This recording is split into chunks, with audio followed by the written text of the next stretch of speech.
నిజ నిర్ధారణకు అంతిమ నిర్ణయం డిఎన్ఏ టెస్ట్.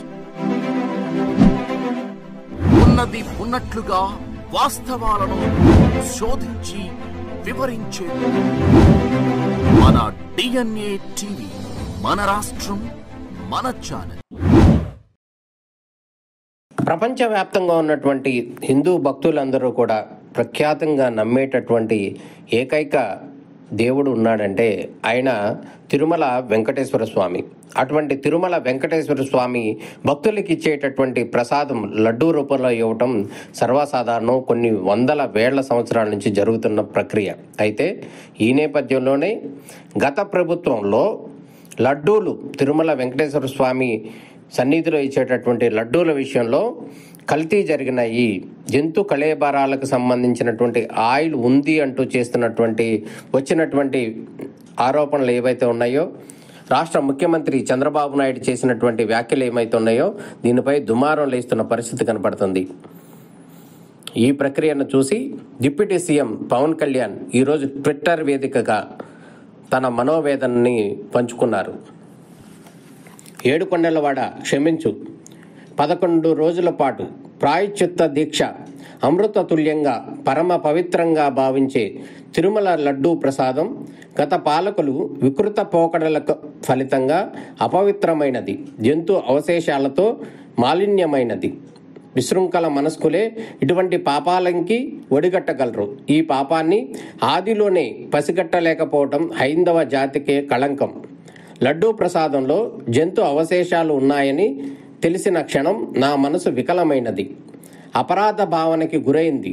ప్రజాక్షేమాన్ని కాంక్షించి పోరాటంలో ఉన్న నాకు ఇటువంటి క్లేశం ఆదిలోనే నా దృష్టికి రాకపోవడం బాధించింది. కలియుగ దైవమైన బాలాజీకి జరిగిన ఈ ఘోర అపచారానికి సనాతన ధర్మాన్ని నమ్మే ప్రతి ఒక్కరూ ప్రాయశ్చిత్తం చేయవలసిందే. అందులో భాగంగా నేను ప్రాయశ్చిత్త దీక్ష చేయాలని సంకల్పించాను. 22 సెప్టెంబర్ ఆదివారం ఉదయం గుంటూరు జిల్లా నంబూరులోని శ్రీ దశావతార వెంకటేశ్వర స్వామి ఆలయంలో దీక్ష చేపడతాను. 11 రోజుల పాటు దీక్ష కొనసాగించి అనంతరం తిరుమల శ్రీ వెంకటేశ్వర స్వామిని దర్శించుకుంటాను. దేవదేవ, నీ పట్ల గత పాలకులు చేసిన పాపాలను ప్రక్షాళన చేసే శక్తిని ఇవ్వము అని వేడుకుంటాను.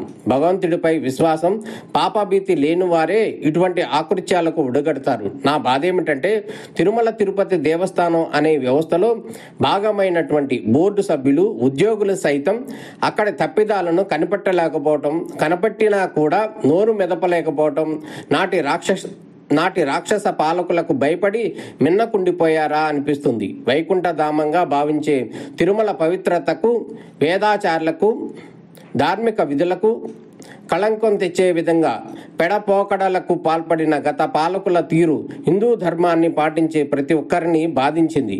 ఇక లడ్డూ ప్రసాదం తయారీలో జంతు అవశేషాలు ఉన్నాయని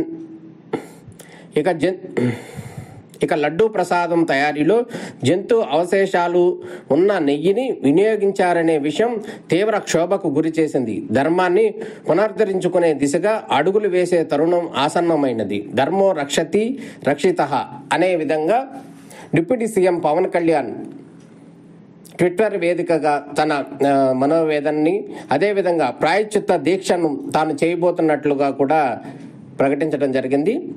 రేపు ఈ ప్రాయశ్చిత్త దీక్ష చేపడతానని కూడా అనౌన్స్మెంట్ చేయడం జరిగింది. అయితే ఈ లడ్డూ ప్రసాదం విషయంలో గత ప్రభుత్వంలో జరిగినటువంటి తప్పిదాల మీద దేశవ్యాప్తంగానే కాదు, ఇటు ప్రపంచవ్యాప్తంగా ఉన్నటువంటి హిందూ భక్తుల్లో కూడా ఆందోళన నెలకొన్న పరిస్థితి కనపడుతుంది. దీంట్లో భాగంగానే ఆంధ్రప్రదేశ్ డిప్యూటీ సీఎం పవన్ కళ్యాణ్ కూడా 11 రోజుల పాటు ఈ దీక్ష కొనసాగించాలని నిర్ణయించుకున్నారు. దీక్ష అయిన తరువాత వెంకటేశ్వర స్వామికి వెళ్ళి దర్శనం చేసుకోవాలని పవన్ కళ్యాణ్ భావిస్తున్న పరిస్థితి కనపడుతుంది.